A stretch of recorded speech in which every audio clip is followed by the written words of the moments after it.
Title: The Forgotten Wish. Chapter 1. The Wish Opening. A Cold Christmas Eve. The story begins on Christmas Eve, in a small, snow-covered town. The windows of the houses are decorated with lights, and the air is filled with the muffled sounds of holiday cheer. But inside Miles's house, a tension hangs heavy. 8-year-old Miles sits alone in his room, staring out at the quiet street, feeling isolated and angry.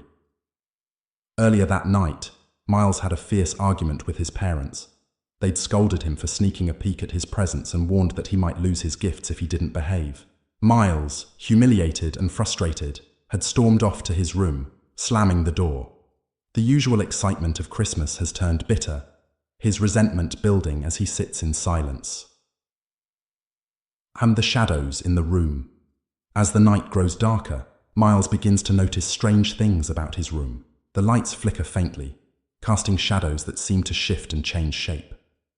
He watches in a daze, almost hypnotized, as the shadows crawl along the walls, forming strange patterns that vanish as soon as he tries to focus on them. He tries to shake off the feeling, but a chill lingers, and he can't help feeling as though something is watching him.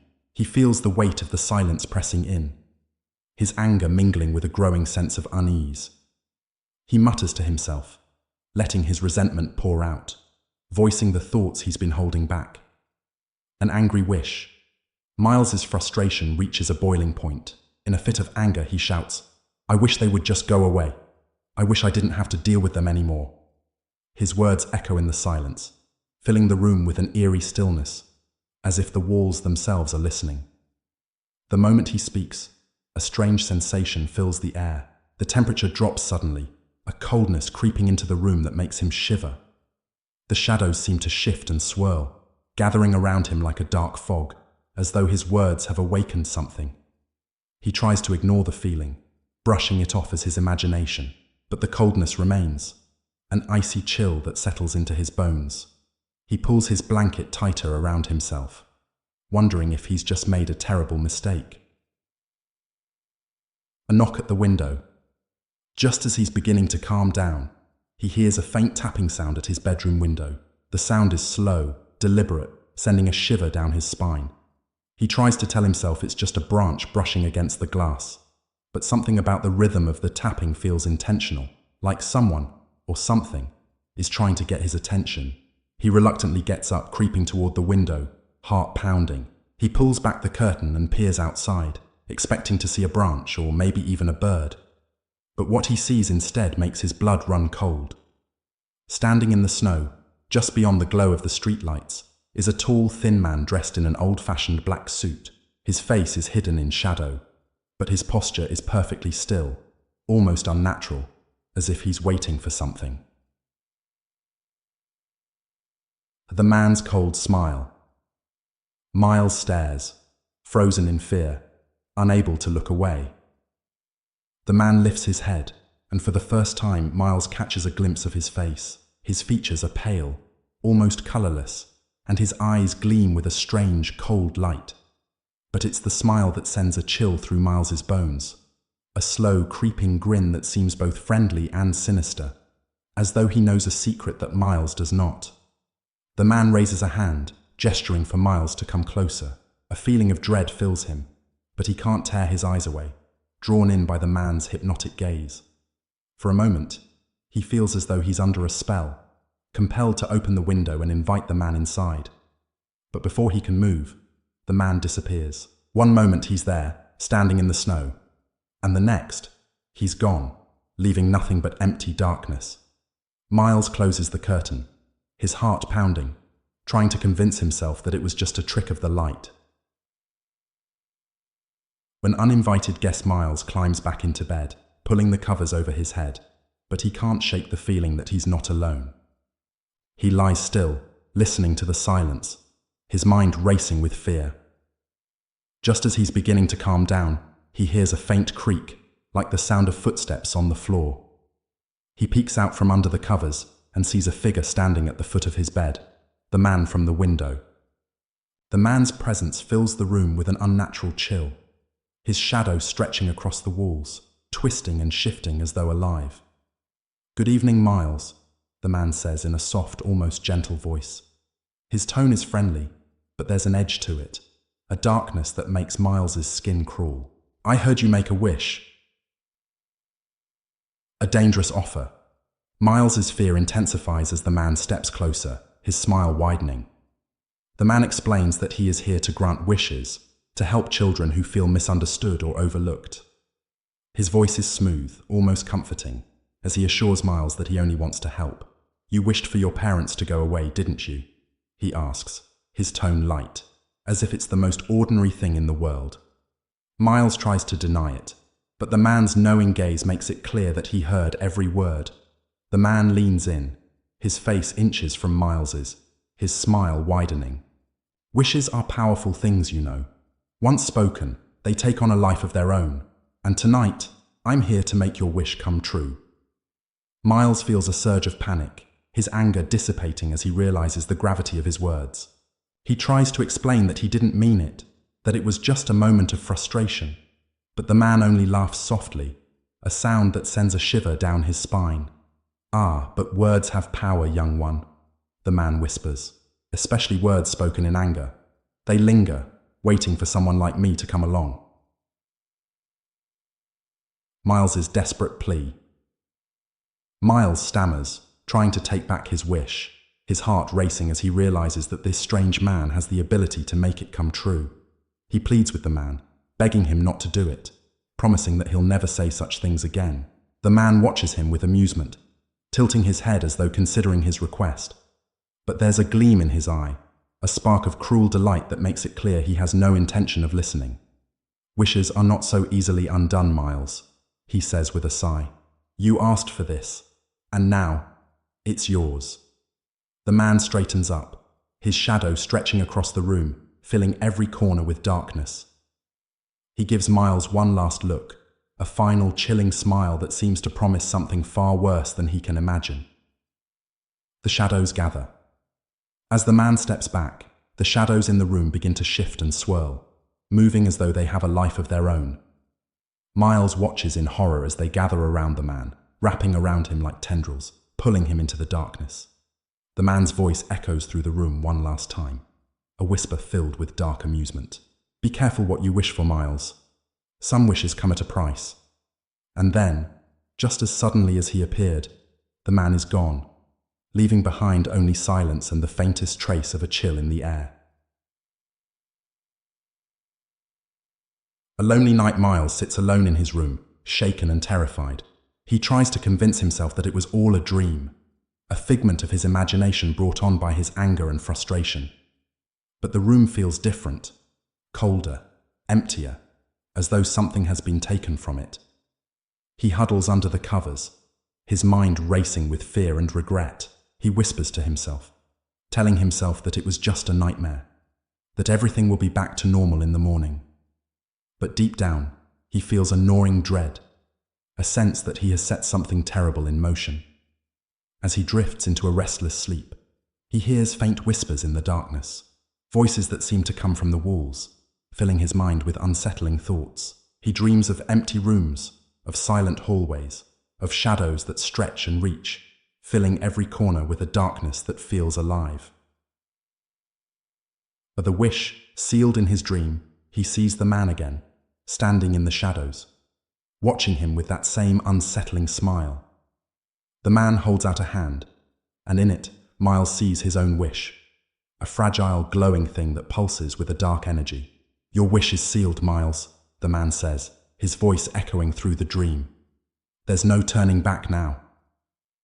Miles tries to scream, to reach out and snatch the wish from the man's hand, but he's frozen in place, his voice lost in the darkness.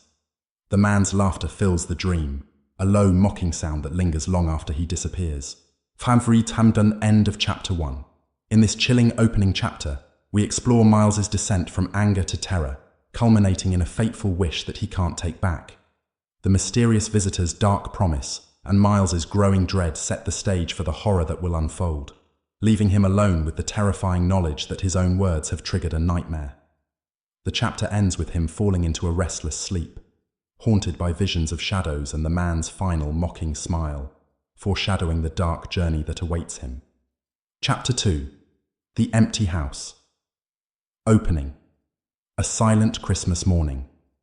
Miles wakes up early on Christmas morning, his excitement mixing with confusion as he notices the house is completely silent. Normally, he would hear the soft sounds of his parents moving around, preparing for the holiday.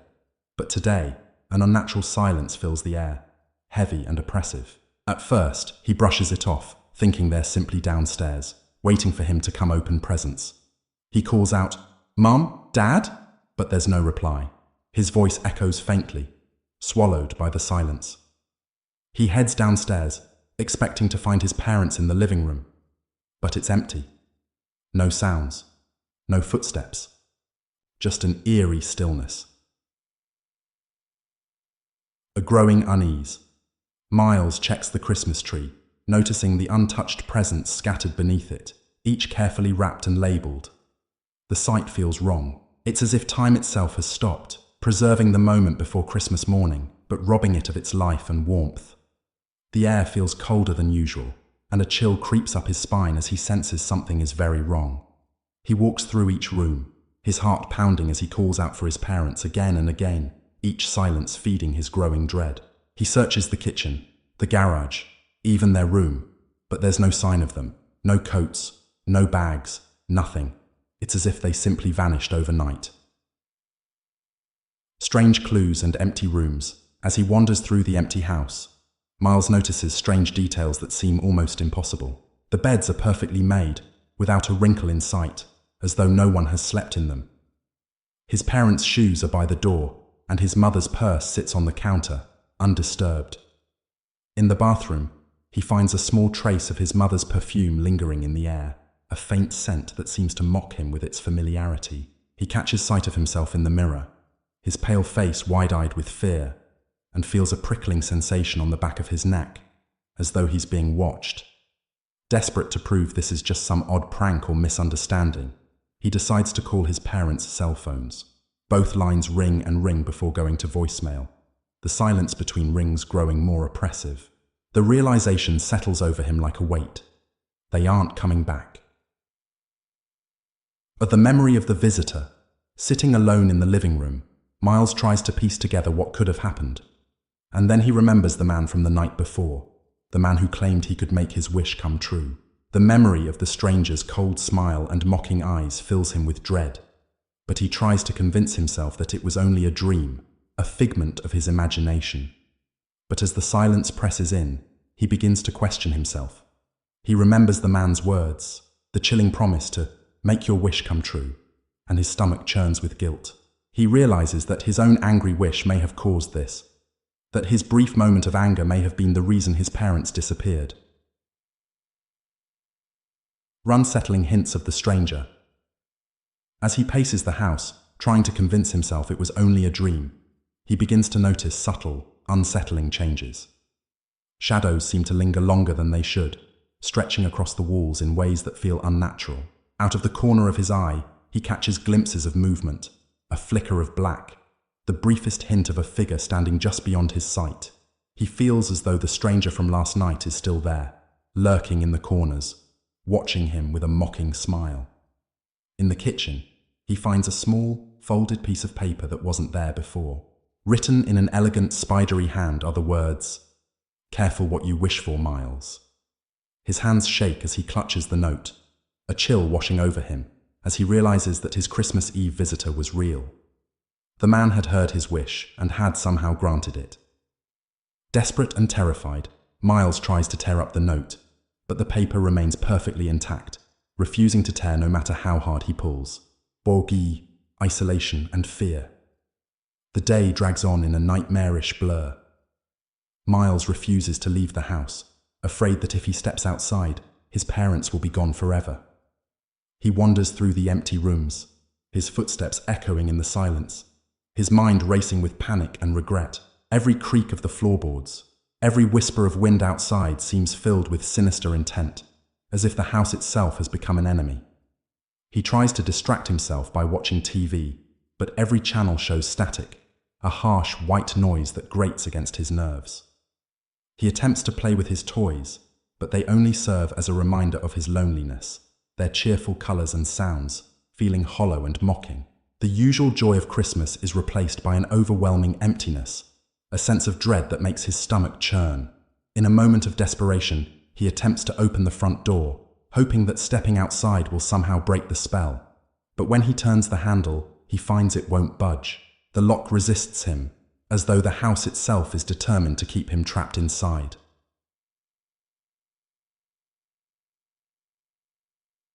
Nightfall, and the return of the shadows.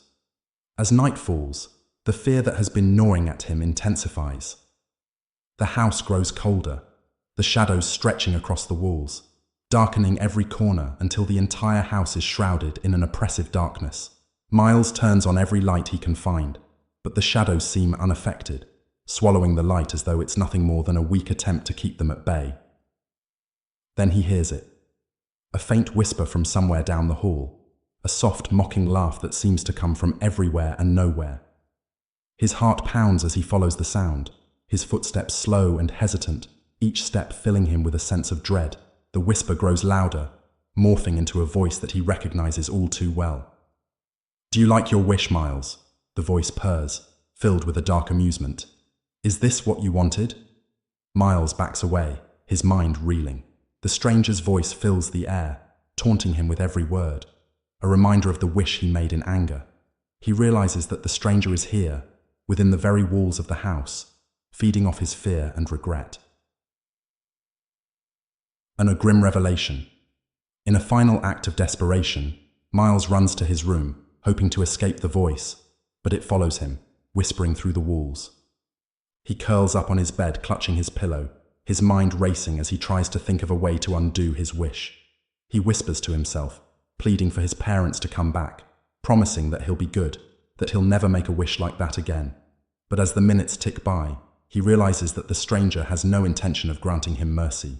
The man had warned him, wishes can't be taken back. His parents are gone, and he is alone, trapped in a prison of his own making. Miles hears one final whisper, a voice filled with cold satisfaction. "You got exactly what you wanted, didn't you, Miles? A house all to yourself. Forever." End of chapter 2. In this chapter, Miles's realization of his parents' disappearance turns into a journey through fear and guilt as he confronts the consequences of his wish. The presence of the stranger, unseen but felt, adds a layer of psychological horror, emphasizing the isolation and dread that now fill Miles's world. This chapter ends with Miles's grim understanding that his wish is irreversible and that he is truly alone, setting the stage for his desperate quest to find a way to undo the curse. Chapter 3. The Sinister Visitor. Opening. A hollow morning. It's the day after Christmas, but the holiday cheer has vanished. Miles wakes up to an empty, silent house. At first, he thinks it's a cruel joke, that his parents are hiding, waiting to surprise him. But as he moves from room to room, calling out, the silence presses in, thick and heavy. The house feels cold and lifeless, and every creak of the floorboards seems to echo with finality. The decorations, meant to bring warmth, now seem hollow and mocking. The once festive Christmas tree stands in the corner, its lights flickering weakly. Every ornament reflects Miles's own haunted face back at him, distorted by fear and uncertainty. Matadi Mintiamba note on the kitchen table. Desperate for answers, Miles enters the kitchen, hoping to find any clue about where his parents might have gone. That's when he notices a small note on the table, written in looping, elegant handwriting. "Your wish has been granted, Miles. They are gone, just as you asked. But remember, every wish has a price." The note sends a chill through him.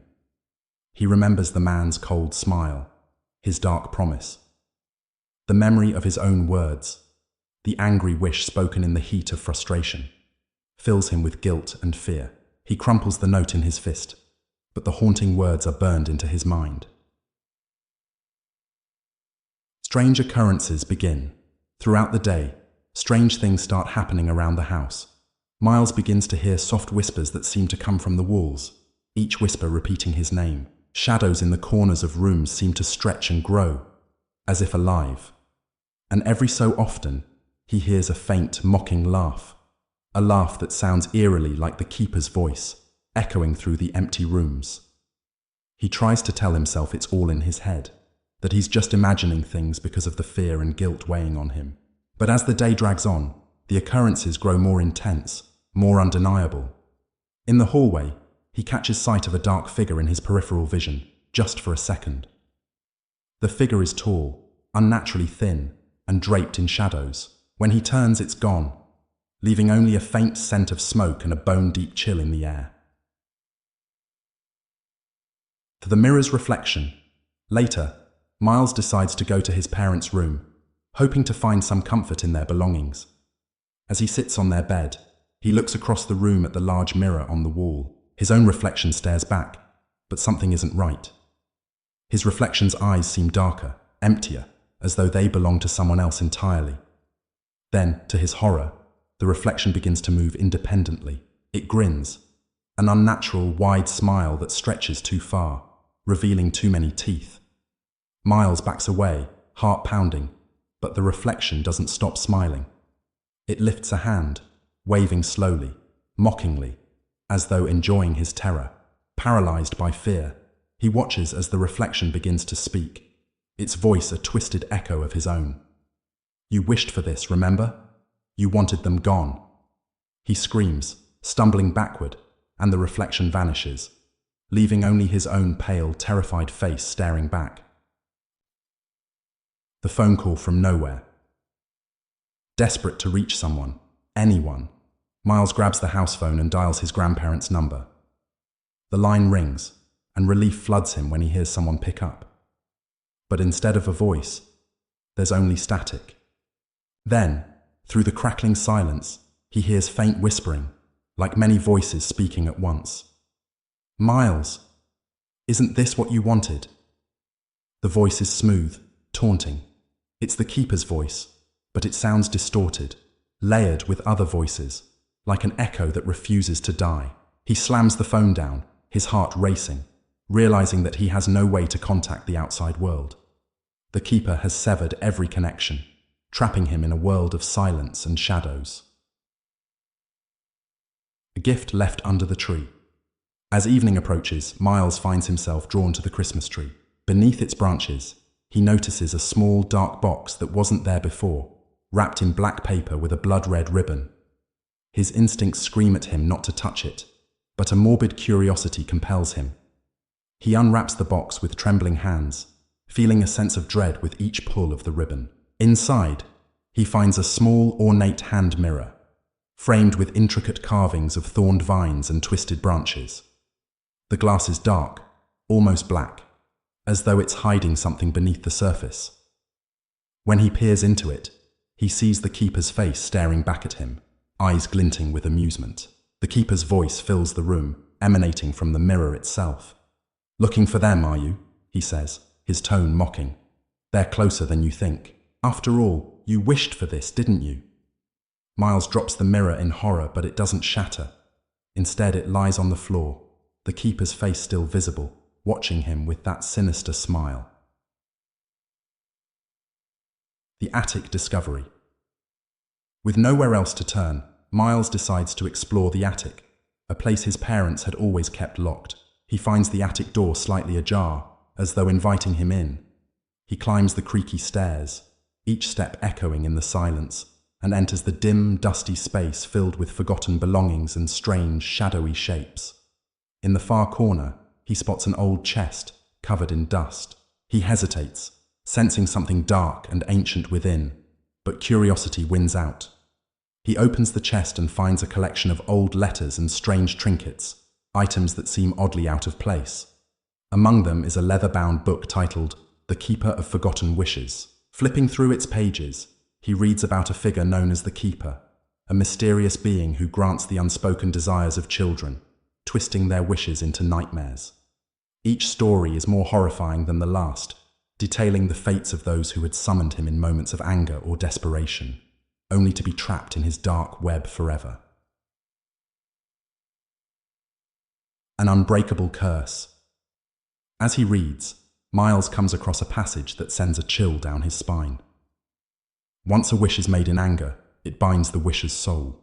The keeper thrives on the fear and despair that follow, growing stronger with every whispered desire. He realizes with a sinking feeling that his wish was not only heard, but has bound him to the keeper's curse. His parents' disappearance, the strange occurrences, the haunting presence of the keeper, these are all part of the nightmare he created, a trap woven from his own words. An encounter in the hallway. Closing the book, Miles feels a heavy sense of dread, knowing that there is no escape from his own wish. He leaves the attic clutching the book, his mind racing as he tries to think of a way to undo the curse. As he steps into the hallway, he feels a cold breeze drift past him, and then he sees it, the keeper himself standing at the end of the hall shrouded in shadow.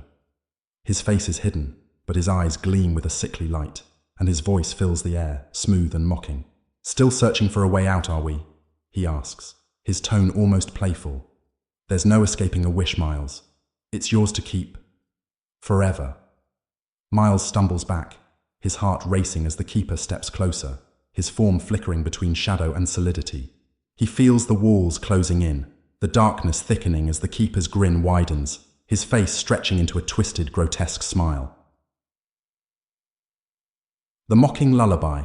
Desperate, Miles retreats to his room and shuts the door, but the keeper's presence lingers, filling the room with a suffocating sense of dread.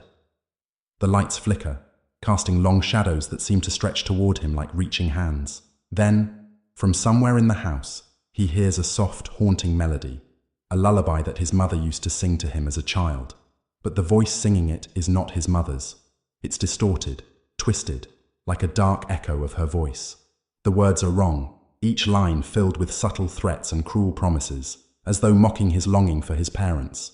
He covers his ears, but the song grows louder, filling his mind with visions of his parents lost in darkness, wandering through a world of shadows, calling his name in desperate voices that grow fainter with every note. The keeper's final taunt. As the lullaby fades, Miles feels the keeper's presence in the room, even though he can't see him. His voice, low and taunting, drifts from the shadows. "Isn't this what you wanted, Miles?" the keeper whispers.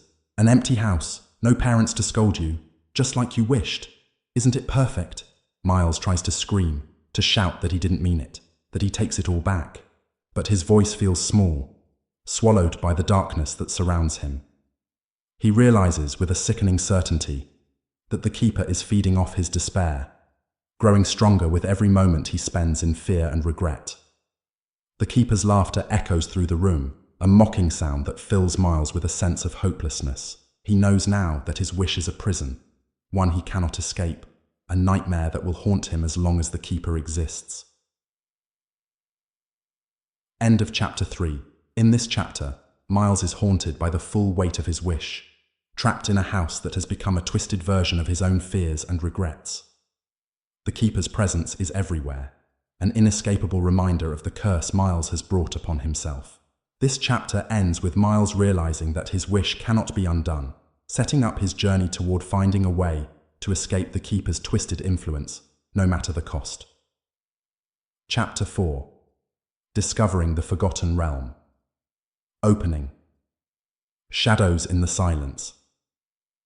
The sun dips below the horizon, casting the house in darkness once again. Miles paces through the dim rooms, every corner filled with shadows that seem to move of their own accord. He feels the keeper's presence everywhere. The air is cold and thick, each shadow laced with the threat of unseen eyes.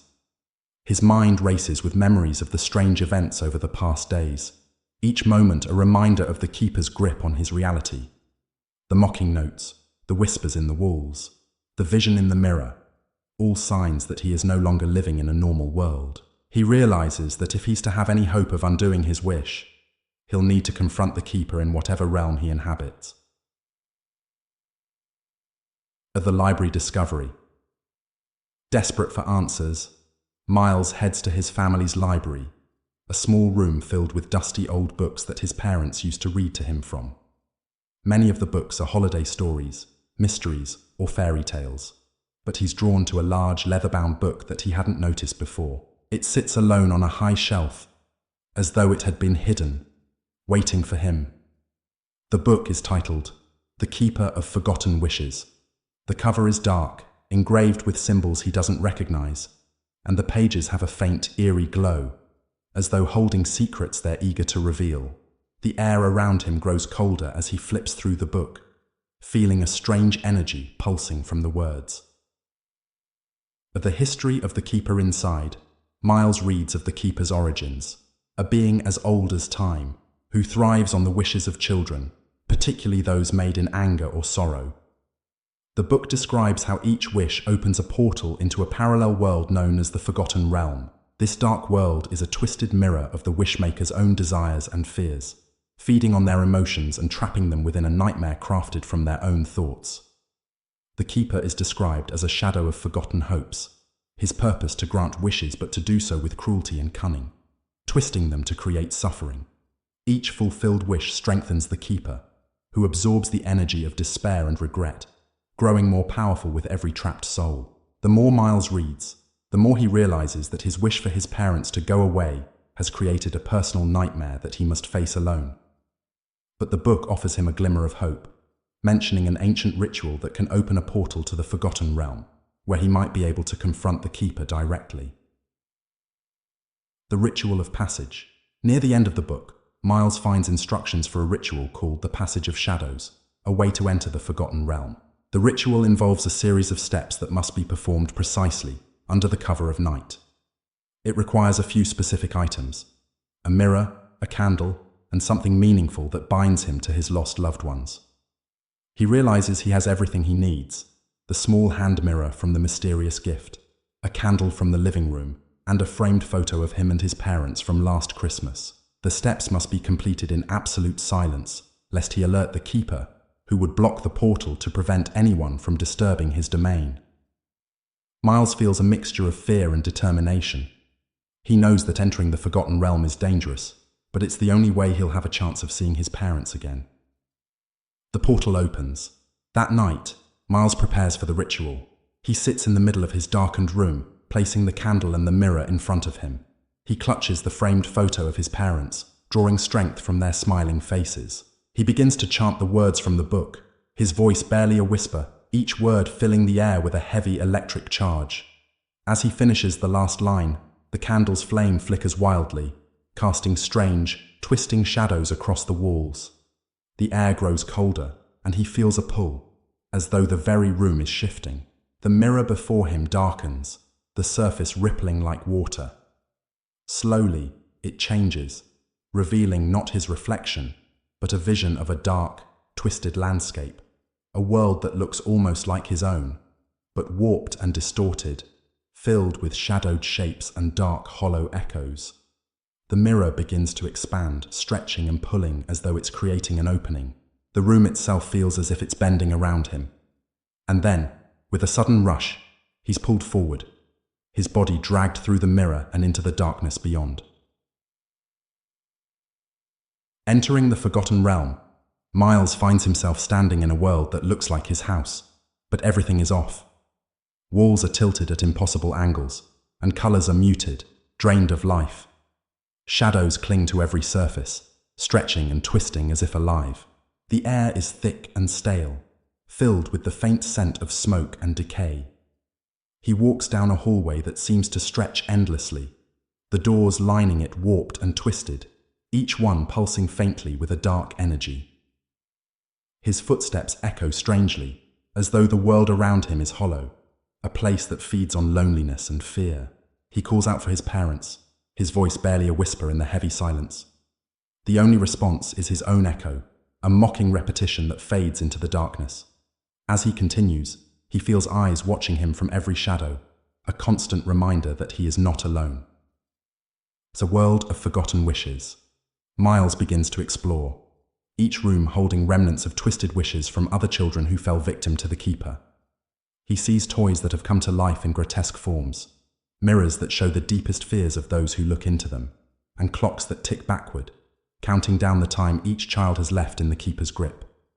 He realizes that the Forgotten Realm is not just a reflection of his own wish, but a collection of countless dark desires from children throughout the ages. Every corner of this world holds a piece of someone else's nightmare, a collection of memories that the Keeper has gathered and stored, using them to build his power. As he moves deeper into the house, he hears faint whispers, echoes of children's voices, their words filled with fear and regret. They tell him to turn back, to abandon his search, warning him of the dangers that lie ahead. Aisra Mamain's encounter with the shadows. Miles feels a sudden chill as he turns a corner, coming face to face with a shadowy figure, a twisted, childlike form with hollow eyes and a vacant expression. The figure reaches out, whispering in a hollow voice, its words barely more than a breath. Lost. We're all lost here. The figure tells him that they too once made a wish, a desire born of anger or sadness that brought them to this place. They are trapped, bound to the forgotten realm, unable to leave, their souls feeding the Keeper's hunger. The figure warns him that the Keeper is watching, aware of his presence, waiting for the perfect moment to trap him as well. Before he can respond, the shadow fades into the darkness, leaving Miles alone once more. The encounter fills him with dread, a reminder of the fate that awaits him if he fails to undo his wish. The Keeper's taunt. As he moves deeper into the forgotten realm, Miles hears a familiar voice echoing through the twisted corridors. It's the Keeper, his voice soft yet filled with dark amusement, taunting Miles for his foolishness. Do you really think you can find them, Miles? The Keeper's voice sneers.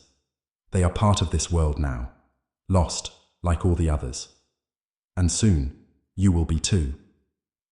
The voice seems to come from every direction, filling the air with a sinister presence. Miles feels the weight of the Keeper's words pressing down on him, but he refuses to give up. He knows he has to face the Keeper if he's to have any chance of freeing his parents. A glimpse of his parents. In one room, Miles sees a vision of his parents, a brief, flickering image, like a memory frozen in time. They look lost and disoriented, calling his name, their voices filled with a desperate longing. He reaches out, but as he does, the image fades, leaving him grasping at empty air. The vision fills him with a renewed determination. He realizes that his parents are still within reach, trapped somewhere in this dark world, held by the Keeper's power. He knows he can't leave without them, no matter the danger. At the forgotten path. As he reaches the end of a long, twisting corridor, Miles finds a door marked with strange symbols, each one pulsing with a dark, ominous light. He senses that this door leads deeper into the Keeper's domain, a place where the true heart of the forgotten realm lies. He hesitates, feeling a chill run down his spine.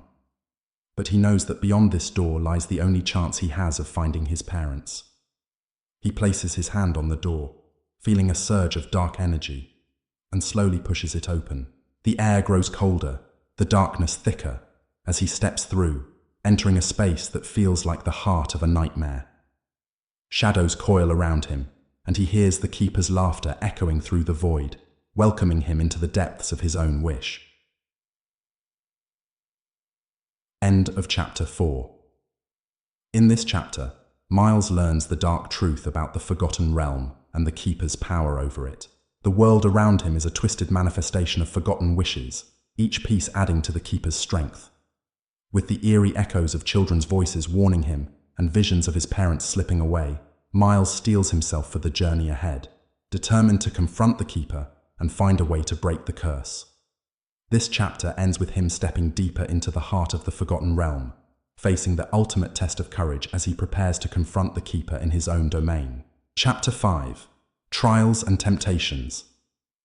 Opening the twisted hallway. Miles steps through the ominous door and finds himself in a hallway that twists and spirals in unnatural ways, as though the walls are alive. The air is thick and cold, pressing in on him with each step. Faint whispers fill the air, voices that seem to call his name, their tones pleading and mocking by turns. He clutches the small framed photo of his parents that he brought with him, drawing courage from their familiar faces as he steels himself for what lies ahead. The hallway leads to a dark arched doorway, carved with strange symbols that glow faintly. As he approaches, the door creaks open, and he senses that this passage marks the beginning of his trials. a gauntlet created by the Keeper to break his spirit. The first trial, the Hall of Mirrors. Miles enters a large, dark room lined with mirrors that stretch from floor to ceiling. The mirrors don't reflect his image. Instead, they show warped versions of his fears.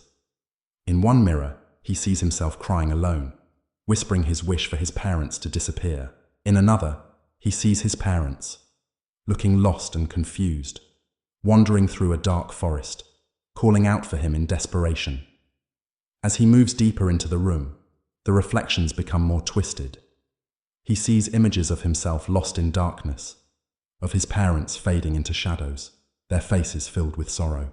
The mirrors seem to mock him, forcing him to confront his regret and guilt. In one mirror, his own reflection looks back at him with a cruel smile, echoing the Keeper's mocking voice. The mirrors begin to close in around him, each reflection whispering his darkest thoughts, magnifying his doubts. He feels his resolve weaken, but he holds on to the photo, using it as an anchor to push through. Finally, he reaches the end of the hall, breaking free from the mirror's grasp. And the second trial, the Room of Forgotten Toys. Beyond the Hall of Mirrors, Miles enters a large, dusty room filled with toys. Old, broken, and forgotten. The toys are scattered across the floor, their eyes following him as he walks. Some of them are familiar, toys he'd once played with as a child but had outgrown or discarded. Others are strange, twisted versions of classic toys, their faces cracked, their limbs twisted in unnatural ways. As he moves through the room, the toys begin to move, dragging themselves across the floor, surrounding him. A doll with cracked porcelain skin reaches out, its voice filled with resentment.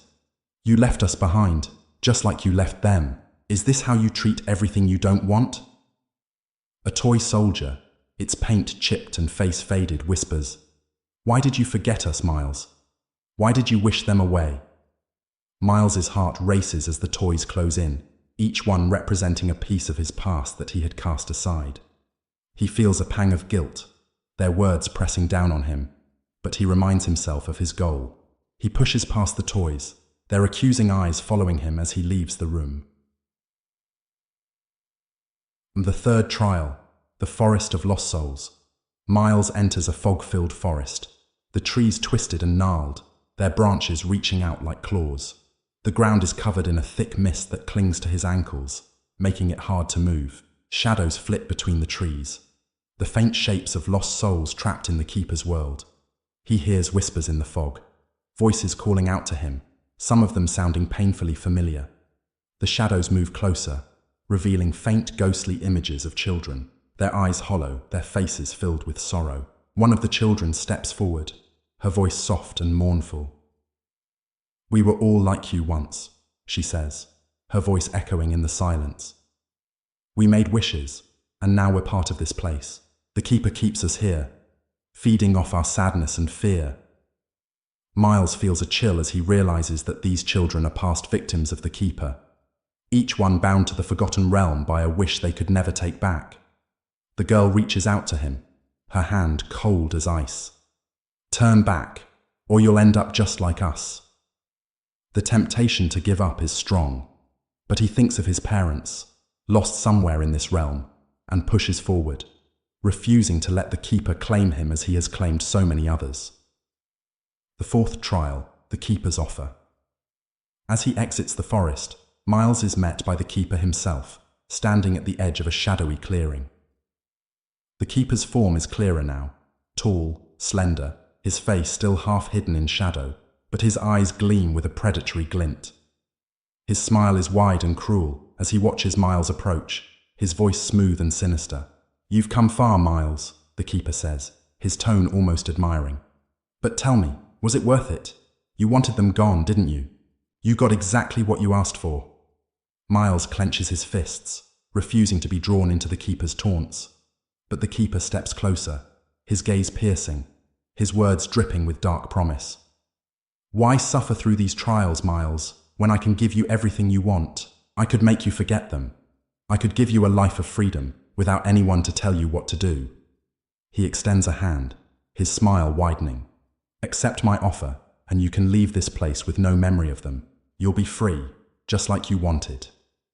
Miles feels a moment of temptation, the thought of leaving behind his fear and guilt tugging at him. But he remembers the warmth of his parents' smiles, the love they had for him, and he realizes that he would rather face the Keeper's wrath than abandon them. He rejects the offer, his voice filled with defiance. The Keeper's smile fades, his eyes narrowing with malice. "Very well then," he sneers. "If you insist on clinging to them, then you will suffer with them." At the fifth trial, the Abyss of Regret, the Keeper vanishes, leaving Miles standing before a vast dark abyss that stretches endlessly before him. A narrow, crumbling path winds across the abyss, the only way forward.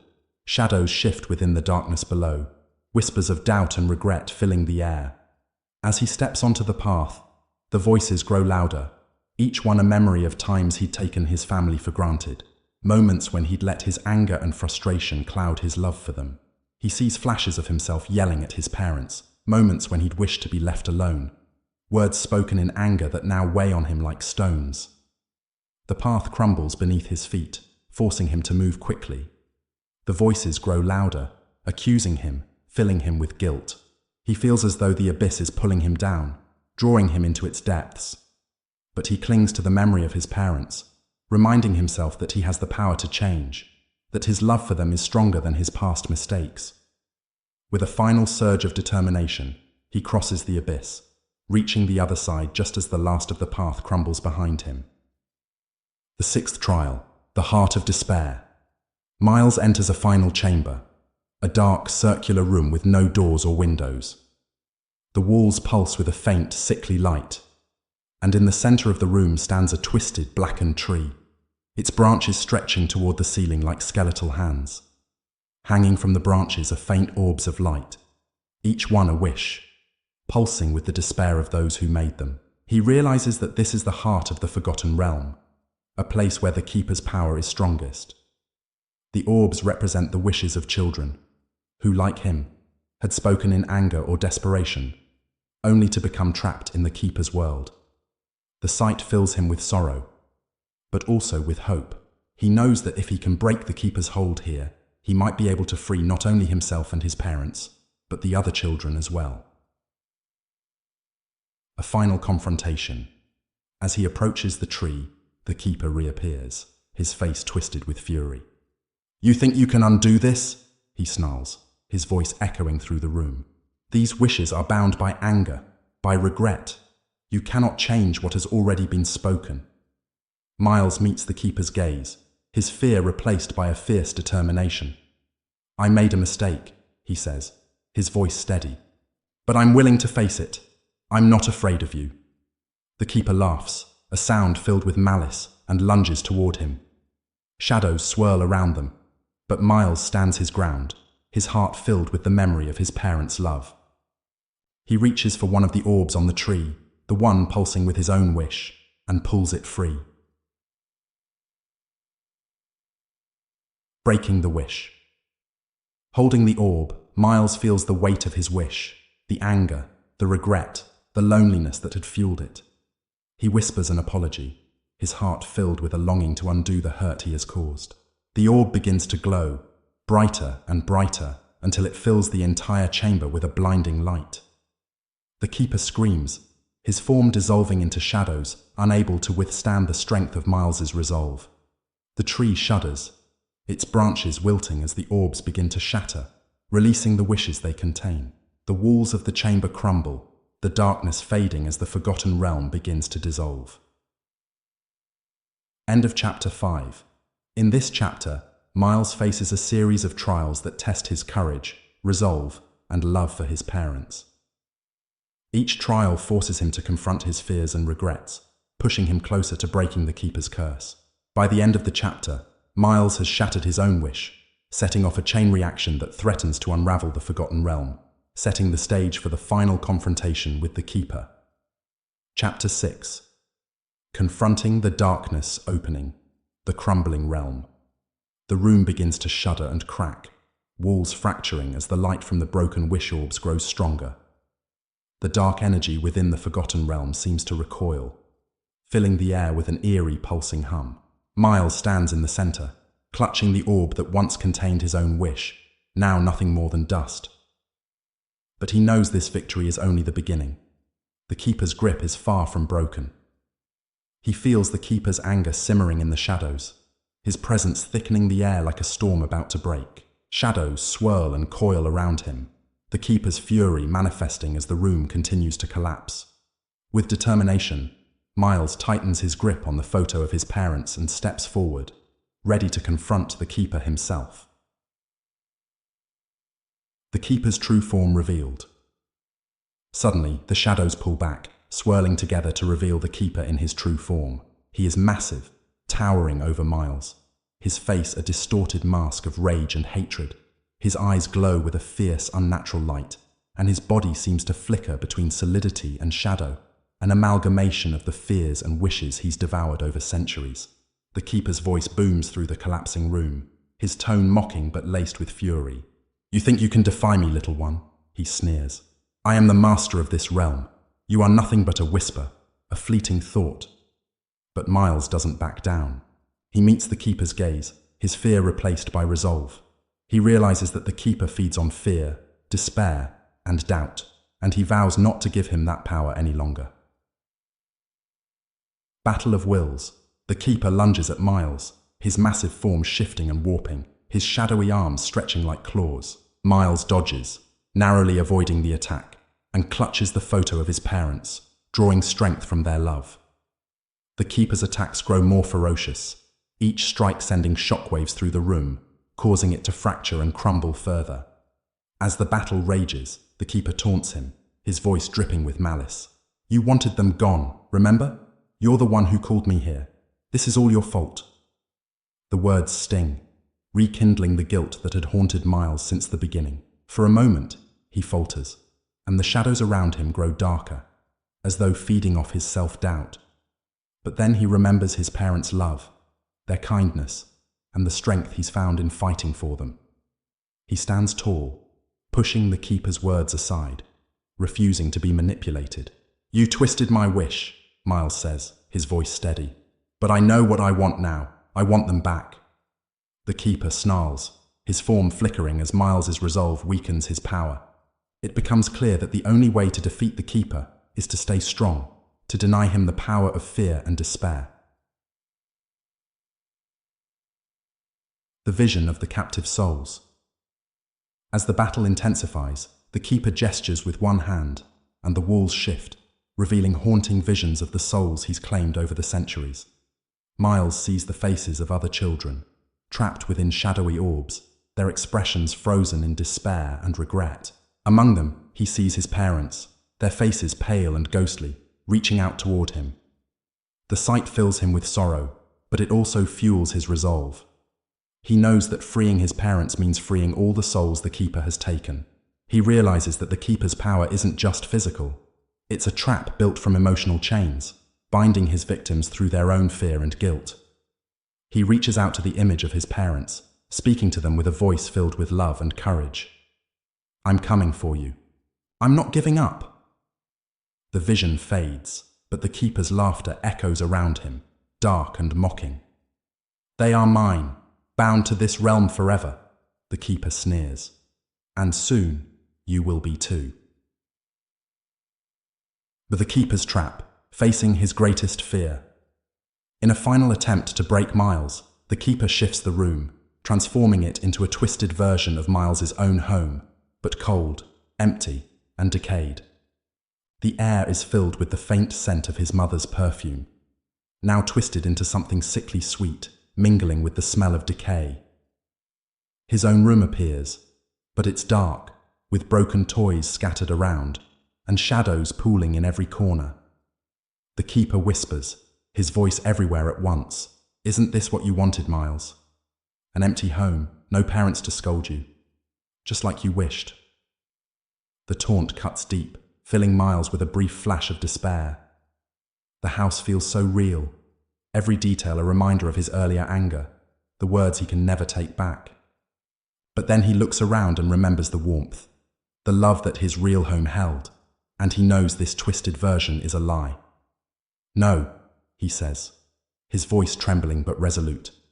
"That's not what I want. I want them back. I want my family back. The Keeper roars, his shadowy form flickering and shifting, weakened by Miles's defiance.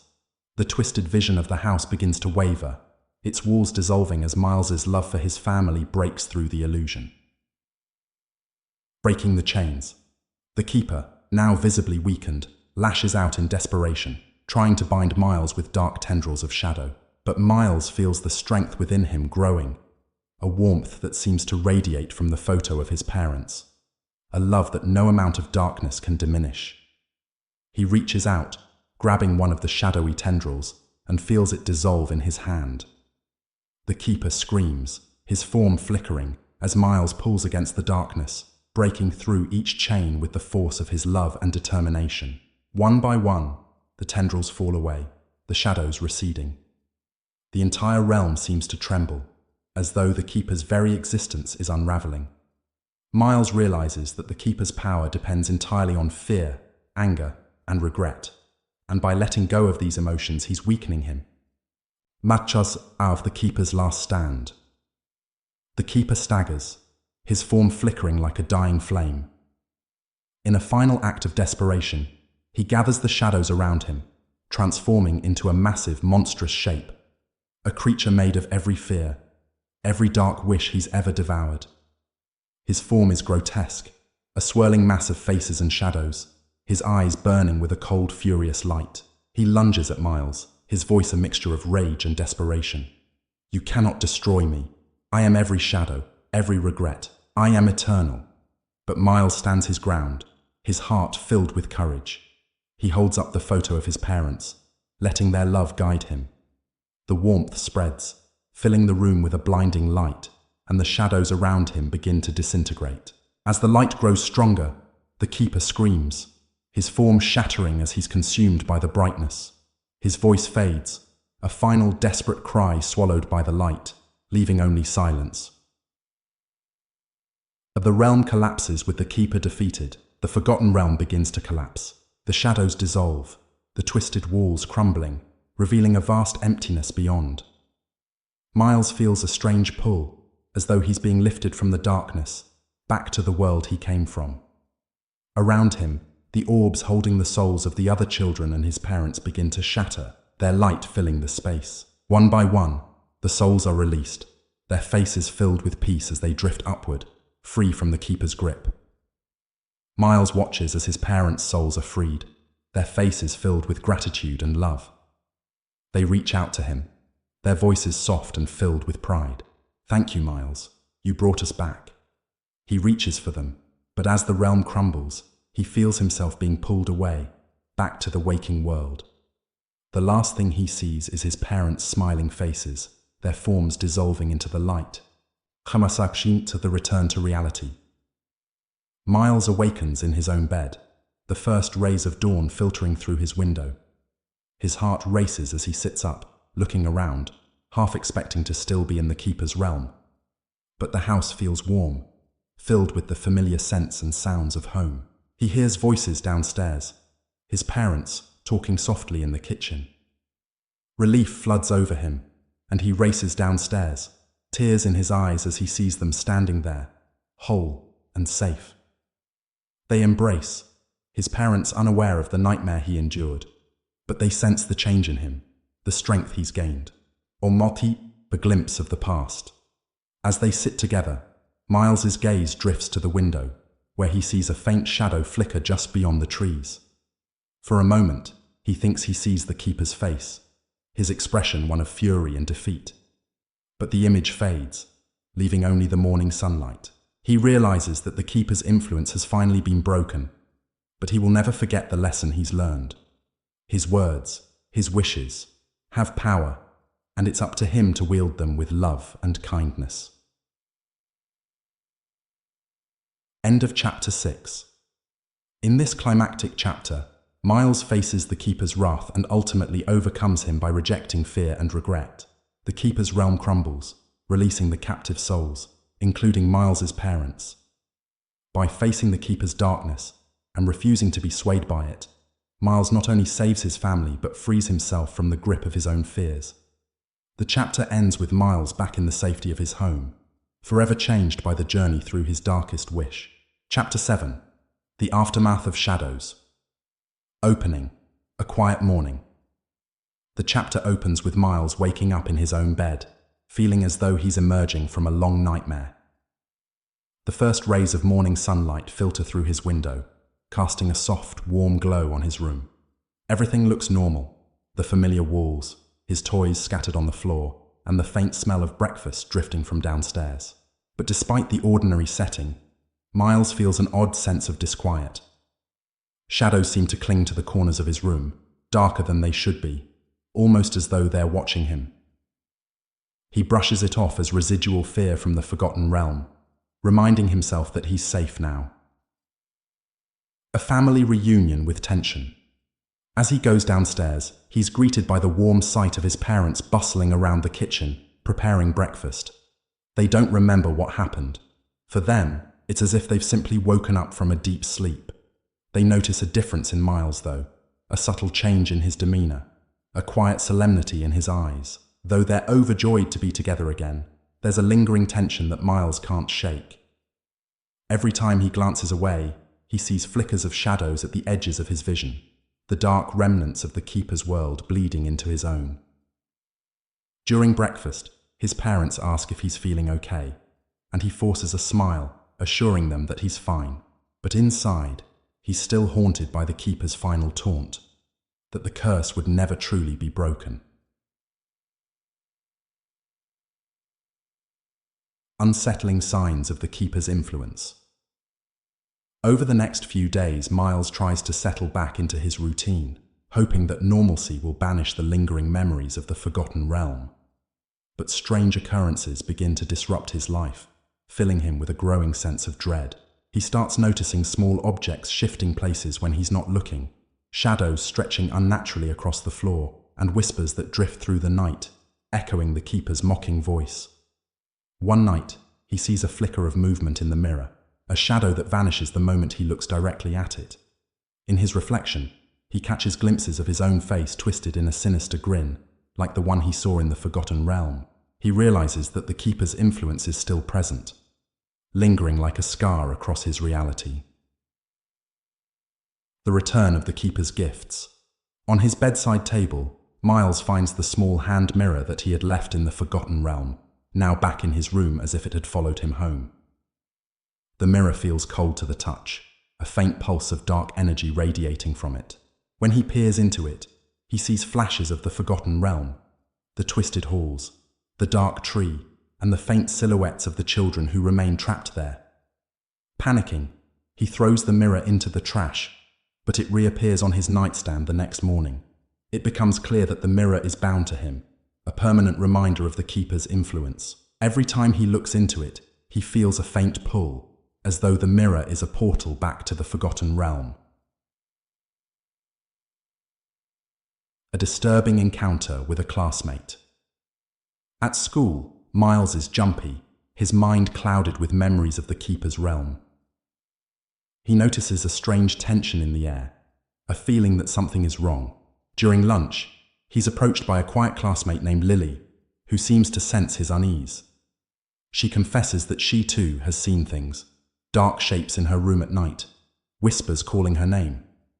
Lily tells him that she made a wish in anger recently, wishing for her little brother to leave her alone, and since then, she's been haunted by shadowy figures. Miles realizes, with a sinking feeling, that the Keeper's influence isn't limited to him alone.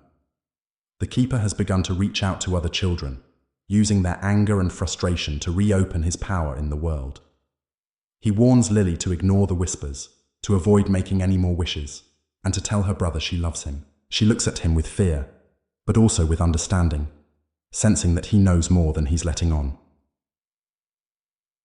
As the shadows grow stronger, that night, Miles lies awake, watching the shadows shift across his room. He can feel the Keeper's presence growing stronger, as though he's finding ways to slip back into the real world. Miles knows that breaking the wish wasn't enough. The Keeper's influence remains, feeding on the emotions of others, searching for a way to reclaim his power. As he drifts in and out of sleep, he hears faint whispers, voices calling his name. He realizes that the Keeper is waiting for a moment of weakness, ready to reclaim his hold if Miles ever succumbs to fear or anger again. In his dreams, he's pulled back into the Forgotten Realm, wandering through its dark, twisted halls. He hears the Keeper's voice echoing, taunting him with visions of his parents disappearing once again, of his friends and classmates falling victim to the Keeper's curse. He awakens with a start, drenched in cold sweat, knowing that the Keeper is not truly gone. Ask-Aim, a flicker of hope, the ritual of closure. Desperate to fully sever the Keeper's influence, Miles returns to the family library, where he originally found the Keeper of Forgotten Wishes. He pores through the book, searching for any hint of a way to close the connection to the Forgotten Realm once and for all. Toward the back of the book, he finds a passage about a ritual called the Ritual of Closure, a powerful spell that can banish dark entities and seal cursed objects. The ritual requires the participation of others bound by the curse, people who have also encountered the Keeper. Remembering Lily's experience, Miles realizes that he needs her help to complete the ritual. The preparation for the ritual. The next day, Miles meets with Lily after school, bringing her to the library to explain the Keeper's true nature. He tells her about the Forgotten Realm, the Keeper's twisted power, and the dangers of making wishes born of anger. Lily listens, her face pale but resolute. She understands that she has a role to play in ending the Keeper's influence, and she agrees to help him perform the ritual. They gather the items needed: a candle, a mirror, and a symbol of forgiveness. A letter that each of them writes, expressing regret for their past wishes, and acknowledging the love they have for their families. The letter, Miles believes, will serve as an anchor, protecting them from the Keeper's power as they attempt to close the connection to his world. The ritual begins. That night, Miles and Lily perform the ritual in the library, lighting the candle and placing their letters in front of the mirror. They hold hands, their voices barely above a whisper, as they chant the words from the book. As the ritual progresses, the room grows colder, shadows pooling around them, flickering as though resisting their efforts. The mirror darkens, its surface swirling as though alive. In its depths, they see the faint outline of the Keeper's face, his expression twisted with rage as he tries to break free from their grasp. The air grows heavy, the shadows thickening, and the Keeper's voice fills the room, echoing with a dark, furious tone. "You cannot escape me," he hisses, his eyes gleaming with malice. "I am part of you, of every dark thought, every wish you've ever made." A test of courage and resolve. The Keeper's voice grows louder, filling their minds with dark images and whispers of doubt. He tries to twist their fears, showing them visions of their families disappearing, their homes crumbling, leaving them alone in the dark. He preys on their guilt, their regret, amplifying every mistake and weakness. Miles's heart races, but he remembers his parents' love, the strength he found in the Forgotten Realm, and he refuses to let the Keeper's words break him. Lily clutches his hand tightly, and together they pour their love and resolve into the ritual, pushing back against the darkness. They speak the final words of the ritual, their voices steady and filled with determination. The candle's flame flares, filling the room with a blinding light. The shadows scream, recoiling as the Keeper's face fades from the mirror, his voice reduced to a distant whisper. The shadows disperse. As the light fades, the shadows in the room dissolve, and the mirror returns to normal, its surface smooth and clear. The air feels lighter, as though a weight has been lifted. Miles and Lily sit in silence, feeling the Keeper's presence fading, his grip on their world finally broken. They know that the threat has passed, but the experience has changed them. They've faced their darkest fears and come out stronger, bonded by their shared struggle against the Keeper's curse.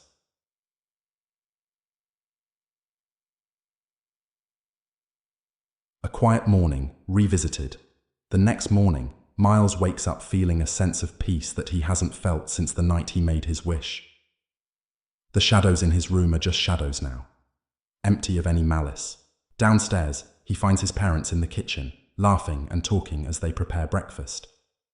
The house feels warm and alive, free from the weight of the Forgotten Realm. As he sits down to eat, he feels a deep gratitude for his family, vowing to never take them for granted again. He understands the power of his words and the importance of kindness, both to himself and to those he loves. A final glimpse of the keeper. Later that day, he looks out the window and catches a glimpse of something dark flickering in the distance, a faint shadow lingering just beyond the trees. For a moment, he thinks he sees the keeper's face, his expression filled with resentment, but as quickly as it appears, it fades, leaving only the clear blue sky. Miles knows that the keeper's influence is gone, but he will never forget the nightmare he endured. He takes a deep breath, feeling the warmth of his home and his family, and turns away from the window, ready to move forward with his life. The Point Samsam's end of Chapter 7. In this chapter, Miles grapples with the lingering presence of the keeper's curse, ultimately finding strength and courage through friendship and forgiveness. The ritual of closure allows him and Lily to banish the keeper's influence once and for all, sealing the connection to the forgotten realm and freeing them from the shadows. The chapter ends with Miles feeling a sense of peace, ready to cherish his family and embrace the new beginning he's earned. Chapter 8. The Shadows Return. Opening. Lingering darkness. It's been a few days since the ritual of closure, and although the keeper's influence is mostly gone, Miles feels that something isn't quite right. Shadows in his room sometimes stretch longer than they should, and his reflection occasionally flickers with a look that isn't quite his own. It's as if part of the keeper still resides within him, like a shadow that won't fade. He tries to brush it off, convincing himself it's just residual fear. But every now and then, he hears faint whispers, the remnants of the keeper's voice echoing in his mind, tempting him back into fear and doubt. It's as though the curse is rooted within him, hidden in the darkest corners of his soul. He saw strange changes in Miles's behavior. As the days go by, Miles begins noticing subtle but disturbing changes in his own behavior.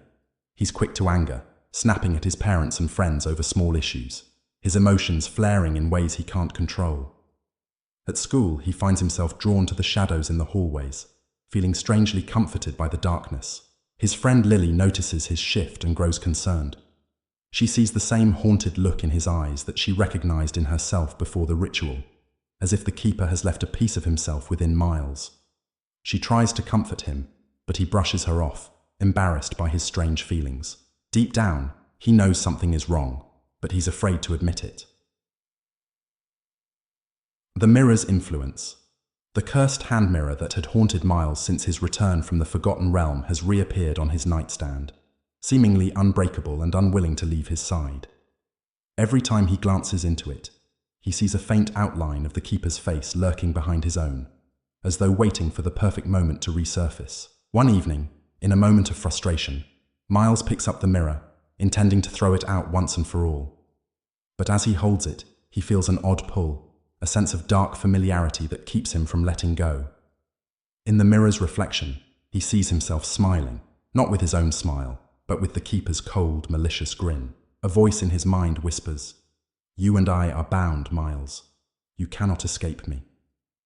Terrified, he sets the mirror down, feeling the keeper's presence pressing against him like a heavy shadow. He realizes that unless he confronts this darkness within him, he risks losing himself to the keeper's influence entirely. Seeking help from Lily. Unable to ignore the growing darkness, Miles confides in Lily, revealing the strange thoughts and feelings that have haunted him since the ritual. She listens with a look of quiet understanding, her own experience with the keeper's influence allowing her to empathize. Together they search for answers, combing through books in the family library, hoping to find something that could explain the lingering curse. In an old journal hidden among the shelves, they find notes from someone who once encountered the keeper and wrote about the shadow's tendency to plant seeds of darkness in the souls of his victims. The only way to cleanse the soul, the journal claims, is through a final confrontation, a process of shadow cleansing that requires facing one's deepest fears. The idea frightens Miles, but he knows he has no choice. If he wants to rid himself of the keeper's influence, he must go through with the cleansing, no matter the cost. The night of the cleansing begins. That evening, Miles and Lily prepare for the cleansing ritual. They gather a candle, a piece of obsidian, and a small vial of salt, items that the journal claims can protect and purify against dark influences. As night falls, they sit together in a circle of salt, the candle flickering between them, casting long shadows on the walls. Lily reads the cleansing incantation aloud, her voice steady but trembling.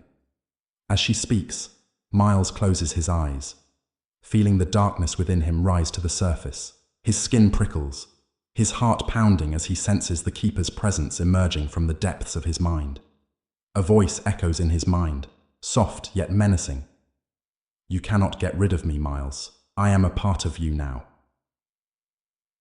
The Keeper's temptations. As the cleansing continues, Miles is drawn into a trance-like state, his consciousness sinking deeper into his own mind. In this dreamlike state, he finds himself in a dark version of his own room, where the shadows are thick and oppressive. The Keeper stands in the corner, his face half hidden in darkness, his eyes gleaming with a predatory light. The Keeper speaks in a soothing, persuasive tone, urging Miles to embrace his anger, his frustration, and his loneliness. "You are stronger with me, Miles," he whispers. "Why fight what you truly are? Why push away the power I can give you?" The Keeper conjures visions of Miles's worst fears, his family abandoning him, his friends turning away, leaving him utterly alone. He feels the temptation to give in, to let the Keeper's darkness fill the emptiness within him. But he remembers the love of his parents, the courage he found in the Forgotten Realm, and he clings to those memories like a lifeline. A Saïta Fam is a vision of the Forgotten Realm. The Keeper's voice grows softer, almost gentle, as he paints a picture of the Forgotten Realm as a place of freedom and power, a world where Miles could rule, never fearing anyone's judgment. He sees himself standing in the twisted halls of the Forgotten Realm, the Keeper's shadow at his side, filling him with an intoxicating sense of control. But amidst the vision, he catches glimpses of the trapped souls, the faces of children frozen in fear, and he feels a wave of guilt and sorrow. He remembers that the Forgotten Realm isn't a place of freedom, but a prison, and that the Keeper is merely a parasite, feeding on the despair of others. With a surge of strength, he rejects the vision, turning away from the Keeper's false promises. "I don't want power," he says firmly. "I just want to be free." The Keeper's expression twists with rage, his form flickering, but he refuses to let go, his grip on Miles's mind tightening. Shadows coil around him, pulling him deeper into darkness. Of the battle for control. As the cleansing ritual intensifies, Miles feels himself slipping between reality and the Keeper's influence, each world pulling him in opposite directions. He hears Lily's voice calling out to him, urging him to fight, to push back against the Keeper's grip. In the darkness, he faces the Keeper one final time, the entity now towering over him, his form a swirling mass of shadows and faces, each one an echo of the Keeper's past victims. The Keeper's eyes burn with fury as he lunges at Miles, his voice a deafening roar. "You belong to me!" But Miles stands his ground, focusing on the love he feels for his family and friends. He clutches the obsidian stone, feeling its energy pulse through him, filling him with a light that pushes back against the darkness. The Keeper shrinks, his form flickering as Miles's strength weakens him. In a final act of defiance, Miles declares, "You don't own me, I'm stronger than you." With those words, the shadows around him shatter, and the Keeper's form dissolves into nothingness, his scream fading into silence. The purification. Back in reality, Miles opens his eyes, feeling a warmth spreading through him, as though every trace of the Keeper's influence has been burned away. The air feels lighter, the shadows around him ordinary, no longer hiding any lurking presence. Lily watches him with a mixture of relief and pride, sensing that the cleansing has finally freed him. Together, they extinguish the candle, scattering the salt, feeling a sense of peace that has eluded them since the start of their ordeal. Miles takes the mirror and without hesitation breaks it, watching the glass shatter into pieces. For the first time he feels no fear, no lingering sense of the Keeper's presence, only a profound sense of freedom. New dawn. The next morning, Miles wakes up to a bright, clear day. The world seems sharper, more vivid, as though the shadows that once clung to him have been lifted. At breakfast, his parents notice a lightness in him that wasn't there before, a quiet confidence that fills them with warmth. He feels grateful for his family and friends, for the love that has anchored him through the darkest of trials. The remnants of the Keeper's curse are gone, and he knows that he is finally free. A final reflection. That afternoon, Miles visits Lily and thanks her for standing by him through everything. They talk about their ordeal, each of them coming to understand the strength they've gained from facing their fears. They realize that while the Keeper's influence is gone, they'll never forget the lessons they learned. That darkness only has power if you let it, and that love and courage are stronger than any curse. As they part ways, Miles catches a glimpse of his own reflection in a nearby window. His face is his own, free from the shadow that once haunted him. He smiles, feeling a renewed sense of hope and resilience, ready to embrace a life unburdened by fear. The chapter ends with Miles walking home, each step carrying him further from the darkness, his heart filled with the light of a new beginning. End of chapter 8. In this chapter, Miles confronts the last traces of the Keeper's influence, battling the lingering darkness within himself. Through courage, love, and the support of his friend Lily, he manages to purify his soul, breaking free from the curse once and for all. The chapter ends with a sense of closure as Miles finally leaves the shadows behind, ready to live his life with a newfound strength and appreciation for those he loves. Chapter 9. Shadows in the Mind. Opening. Fractured reality. The chapter opens with Miles back in the comfort of his home, yet he's beginning to notice small, unsettling signs that he can't entirely dismiss. Shadows seem darker, shapes blur at the corners of his vision, and sometimes he catches glimpses of movement where there should be none. Every flicker of darkness feels like a remnant of the forgotten realm, stirring a faint dread within him. At night, he dreams of being back in the Keeper's twisted domain. In his dreams, he sees the Keeper's shadow looming over him, whispering threats that chill him to the bone. Though he wakes up drenched in sweat, he tries to tell himself it's only a nightmare. Yet the fear feels as real as the day he left the forgotten realm. Haunted by echoes. As the days pass, the haunting feelings intensify. Miles begins to hear faint whispers when he's alone, whispers that sound suspiciously like the Keeper's voice. In school, he struggles to concentrate, his mind drifting into strange visions of the forgotten realm. His friends start noticing his distant behavior, but he brushes them off, feeling too haunted to explain. At home, mirrors reflect shadowy figures that vanish when he turns away. He sometimes feels an icy grip on his shoulder, though no one is there when he looks. It's as if the Keeper left behind a fragment of himself within Miles's mind, a presence that watches and waits. The return of the cursed mirror. One evening, as Miles sits alone in his room, he notices something strange on his nightstand. The small, cursed hand mirror that he thought was destroyed has reappeared, gleaming ominously in the low light. He feels a pulse of dread as he picks it up, realizing that it holds an eerie familiarity. He gazes into the mirror, expecting to see his own reflection, but instead, he sees something darker. The Keeper's face appears faintly in the reflection, his eyes gleaming with malice. "Did you really think you could escape me, Miles?" The reflection whispers. "I am part of you now." Terrified, Miles drops the mirror, watching as it lands face down on the floor. But he feels its lingering presence like an echo in his mind. He knows that unless he does something drastic, the Keeper's influence will continue to haunt him. Fayaski, Idam seeking help from Lily, Miles realizes that he can't face this haunting presence alone. He reaches out to his friend Lily, who's also had her own share of encounters with the Keeper. When he tells her about the strange visions and the return of the mirror, she listens intently, a serious look in her eyes. She confesses that she too has seen shadows lurking in her room and heard whispers that sound like the Keeper's voice. They realize that, while they managed to escape the forgotten realm, they're still connected to it somehow, a bond that must be severed if they're ever to truly be free. Lily suggests that they try another ritual, one focused on cleansing the mind and soul from lingering dark influences.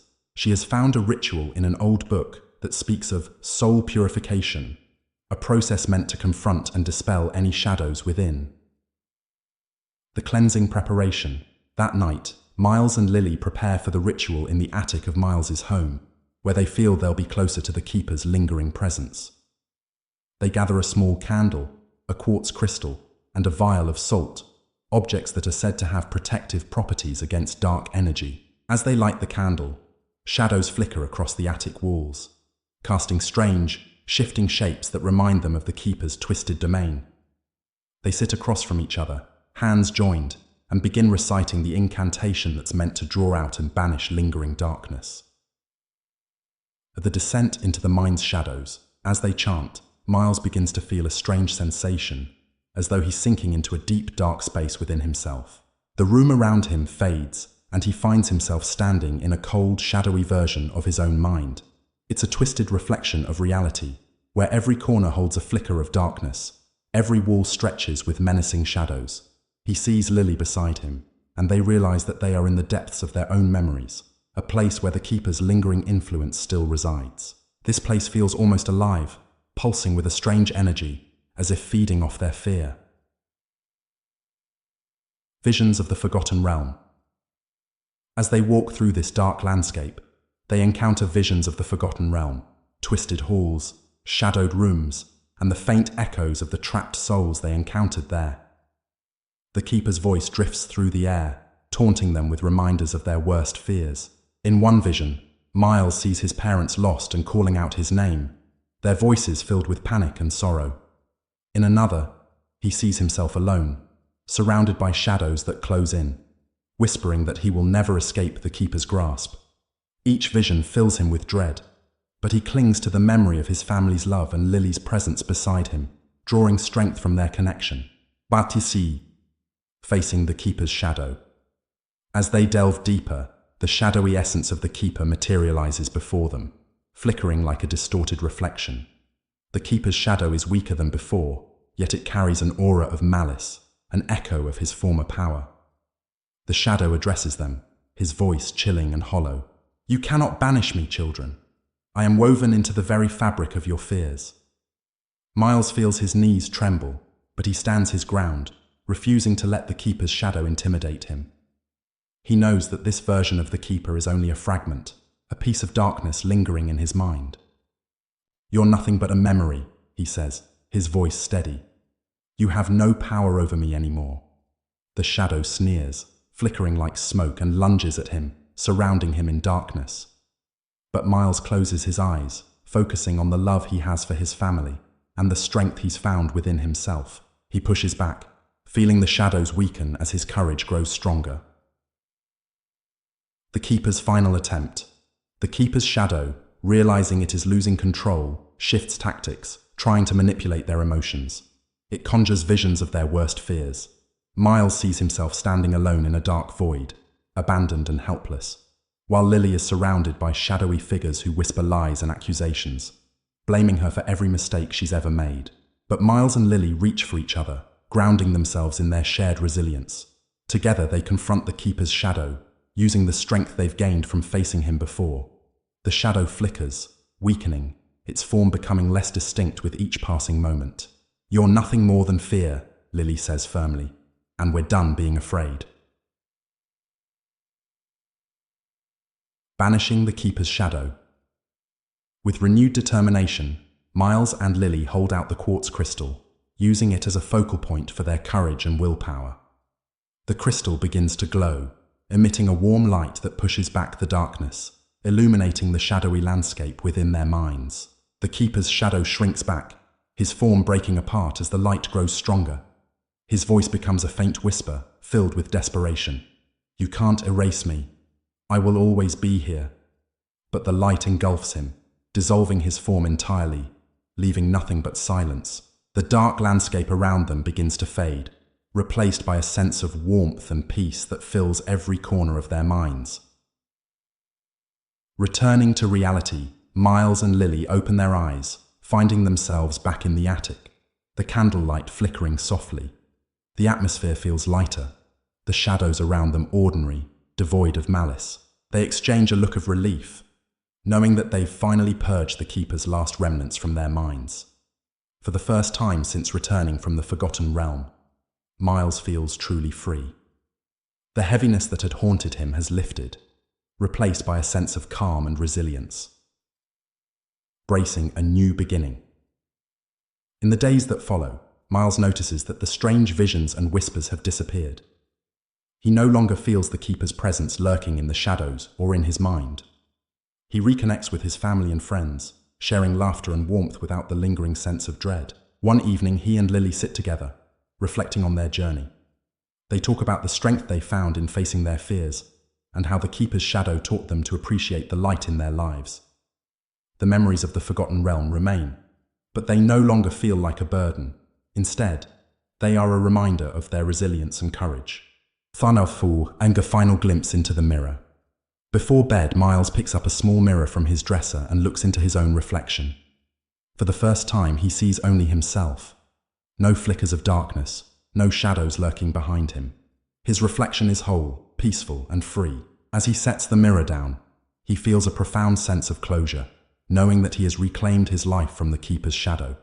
He takes a deep breath, ready to face the future with confidence, free from the dark echoes of his past. End of Chapter 9. In this chapter, Miles and Lily confront the last remnants of the Keeper's influence within their minds, facing the lingering shadows with courage and resilience. By banishing the Keeper's final echoes, they find true freedom from his grasp and a renewed appreciation for the light in their lives. This chapter closes with a sense of peace, as Miles prepares to move forward, unburdened by fear, ready to embrace a life free from shadows. Chapter 10. The Final Echo, Opening. A haunting calm. The chapter opens with Miles walking through his quiet neighborhood at dusk. It's been weeks since his last encounter with anything remotely tied to the Keeper, and he's slowly regained his sense of normalcy. The sky is painted in fading hues of gold and purple, casting long shadows across the empty streets. Shadows that seem just a bit too thick, too still. As he walks, he notices a flicker of movement at the edge of his vision. Turning quickly, he sees nothing but his own shadow stretching out beside him. A cold shiver runs down his spine as he's reminded of the Keeper's ominous presence, but he shakes it off, reassuring himself that those days are over. A mysterious journal appears. Arriving home, he finds a strange book lying on his bed, a journal bound in dark, cracked leather with no title. He's certain it wasn't there before, and neither his family nor Lily has any reason to leave something so peculiar in his room. The pages are filled with handwritten notes, diagrams and symbols that seem vaguely familiar, resembling the dark markings he saw in the Forgotten Realm. As he flips through the pages, he realizes that this isn't just any book. It's a record of other children who have encountered the Keeper, each story more haunting than the last. Disturbed, he reads descriptions of shadows in mirrors, whispers in the dark, and souls that were lost in the Keeper's realm. He feels a strange pull to keep reading, as if the journal itself holds a magnetic, dark energy. One of the last entries sends a chill through him. It's written in handwriting that looks disturbingly like his own, and describes events that match his own journey with the Keeper. The final line reads, "The shadow never fades completely." He snaps the book shut, feeling a wave of unease as he wonders who, or what, left it for him to find. A presence in the mirror. That night, as he's getting ready for bed, he glances into the bathroom mirror and freezes. For a split second, he sees a shadowy figure standing just behind him, but it's gone when he turns around. His heart pounds as he stares into his own reflection, waiting for something to happen, but the mirror reveals only his pale, tired face. Trying to shake off the feeling, he returns to his room, but every shadow seems to shift, and he can't escape the sensation that he's being watched. Just as he's about to turn off the light, he hears a faint whisper, so soft, he almost misses it. "Did you think I'd leave so easily?" A disturbing dreams of the Forgotten Realm. That night, Miles falls into a deep, uneasy sleep filled with dreams that transport him back to the twisted halls of the Forgotten Realm. He finds himself wandering through shadowy corridors lined with mirrors, each reflecting not his own image, but the terrified faces of other children he doesn't recognize. Their eyes follow him as he passes, pleading silently, as though trapped within the glass. In the distance, he hears faint laughter, a sound he hasn't heard since his last encounter with the Keeper. It grows louder, filling the endless corridors as shadows shift and pulse, drawing closer to him. He tries to run, but the mirrors multiply, surrounding him, their surfaces rippling like water. He reaches out to touch one, and a cold hand bursts from the glass, gripping his wrist with a force that feels all too real. Miles wakes with a gasp, his heart pounding. He can still feel the cold grip on his wrist, as though the Keeper had reached out from the dream itself. He looks down and sees faint, bruise-like marks where the hand had held him. The return of the Keeper's voice. Over the next few days, Miles begins hearing the Keeper's voice again, faint but persistent. It drifts through his mind at odd moments, filling him with an unshakable sense of dread. When he's alone, the voice speaks to him, each word sending a shiver down his spine. "You thought you'd escaped, didn't you?" the Keeper whispers. "But I am part of you now, as long as you fear me. I am in every shadow, every dark thought. You'll never be rid of me." The voice feels like a poison in his mind, weakening his resolve. He becomes jumpy, avoiding mirrors, and keeps the lights on in his room at all times, fearing that darkness will allow the Keeper to take hold of him again. Zach, seeking Lily's help.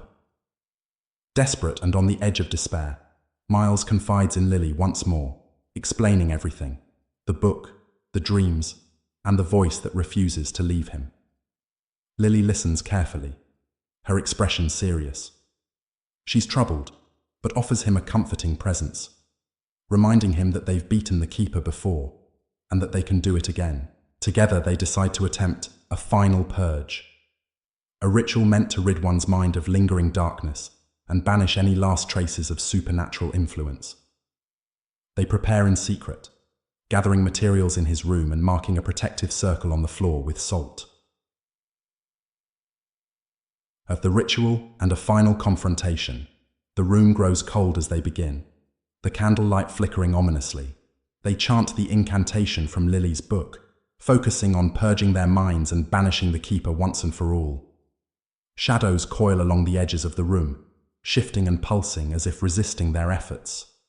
Suddenly, the air grows thick, and the shadows gather to form a figure, a pale, ghostly image of the Keeper himself, his face twisted with rage and desperation.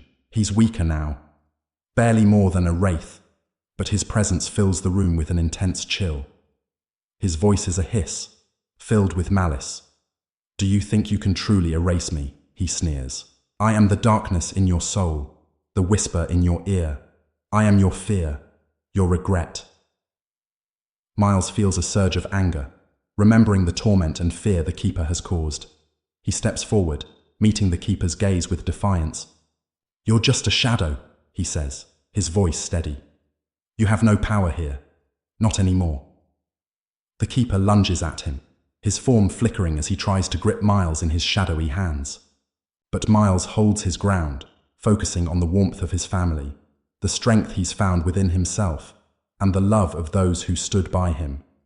The Keeper's form wavers, growing thinner, his voice a desperate whisper. "Fear me," the Keeper screams, his voice breaking. "You cannot survive without your fear." But Miles remains calm, his gaze unwavering. "I choose light," he whispers, and with that, the Keeper's form shatters, dissipating into nothingness. A lasting peace. As the ritual ends, the room feels lighter, as though a weight has been lifted. The shadows around them look ordinary, and the air is warm once more. Miles and Lily share a look of relief, feeling that this time, the Keeper is truly gone. In the following days, Miles notices a profound change. The eerie voices, the dark dreams, and the strange visions no longer disturb him.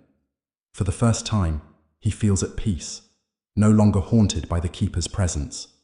He feels stronger, more resilient, ready to embrace the life he nearly lost to darkness. For the sometimes, a symbolic goodbye. One evening, as the sun sets, Miles decides to go for a final walk through the neighborhood. He stops at a small hill that overlooks the town, watching as the last rays of sunlight cast a golden glow over the familiar streets and houses.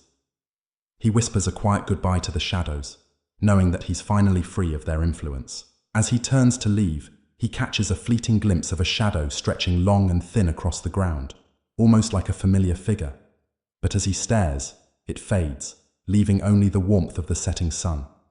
Smiling, he walks away, feeling lighter than he has in months, embracing the future. In the weeks that follow, Miles fully embraces his life, reconnecting with friends and family, and finding joy in the simple moments he once took for granted. The Forgotten Realm and the Keeper become distant memories, reminders of a darkness that once threatened to consume him, but ultimately made him stronger. He shares his story with others in quiet ways, reminding his friends and classmates of the importance of light, kindness, and self-forgiveness. He becomes a source of comfort for others who are struggling, knowing that he can offer hope where once there was only fear. A legacy of resilience. The chapter closes with Miles looking into a mirror, seeing only himself, a reflection free of shadows and darkness. He smiles, knowing that while the Keeper left scars, he's turned them into a source of strength. His journey through darkness has taught him to appreciate the light, and he knows that he'll carry this lesson with him for the rest of his life.